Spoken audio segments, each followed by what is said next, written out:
Pan India most wanted heroine గా దూసుకుపోతోంది national crush Rashmika Mandanna. Animal, Pushpa 2 Chhaava చిత్రాలతో ఏకంగా 3,000 కోట్లకు పైగా వసూళ్లు రాబట్టిన కథానాయికగా రికార్డులు సృష్టించింది. ఇప్పుడు స్టార్ హీరోలకు బెస్ట్ చాయిస్ గా మారింది. వరుస హిట్లతో జోష్ మీదున్న రష్మిక స్పీడ్ కు సికిందర్ సినిమా బ్రేక్ వేసింది. సల్మాన్ ఖాన్ నటించిన ఈ చిత్రం బాక్సాఫీస్ వద్ద అంతగా ఆకట్టుకోలేకపోయింది. అంతేకాకుండా ఈ సినిమాకు ఆశించిన స్థాయిలో వసూళ్లు కూడా రావడం లేదు. కానీ ఈ మూవీతో మరోసారి నటిగా మంచి మార్కులు కొట్టేసింది రష్మిక. కిరిక్ పార్టీ సినిమాతో కన్నడ చిత్ర పరిశ్రమలోకి అడుగుపెట్టిన రష్మిక ఆ తర్వాత తెలుగులో వరుస హిట్స్ అందుకుంటూ టాప్ హీరోయిన్ గా మారింది. ప్రస్తుతం తెలుగు, తమిళం, హిందీ భాషలలో వరుస సినిమాలతో బిజీగా ఉంటోంది. ఇదిలా ఉంటే ఏప్రిల్ 5న రష్మిక పుట్టినరోజు. ఈ సందర్భంగా తన ఏజ్ గురించి ఎక్సైట్ అవుతూ ఆసక్తికర పోస్ట్ చేసింది. తన పుట్టినరోజు గురించి చెప్తూ ఇన్స్టాలో అందమైన సెల్ఫీ షేర్ చేసింది రష్మిక. ఇది నా పుట్టినరోజు నెల. నేను చాలా ఉత్సాహంగా ఉన్నాను.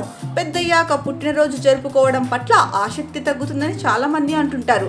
కానీ నా విషయంలో అది అలా కాదని స్పష్టంగా తెలుస్తోంది. నేను పెద్దయ్యాక నా పుట్టినరోజు జరుపుకోవడం పట్ల నేను మరింత ఉత్సాహంగా ఉన్నాను. నాకు ఇప్పటికే 29 ఏళ్లని నమ్మలేకపోతున్నాను. ఈ సంవత్సరం ఆరోగ్యంగా, సంతోషంగా, సురక్షితంగా గడిపాను. ఇప్పుడు నా బర్త్డే జరుపుకోవడం ఎంతో విలువైనదంటూ రాసుకొచ్చింది.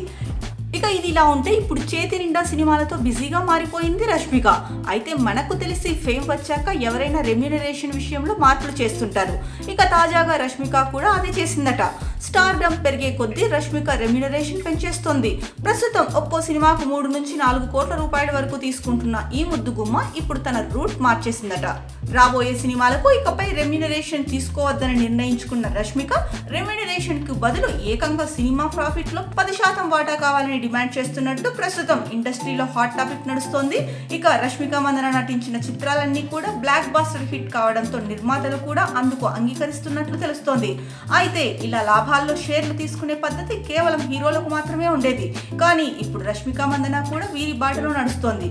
మరి దీంట్లో ఎంతవరకు వాస్తవం ఉందో చూడాలి.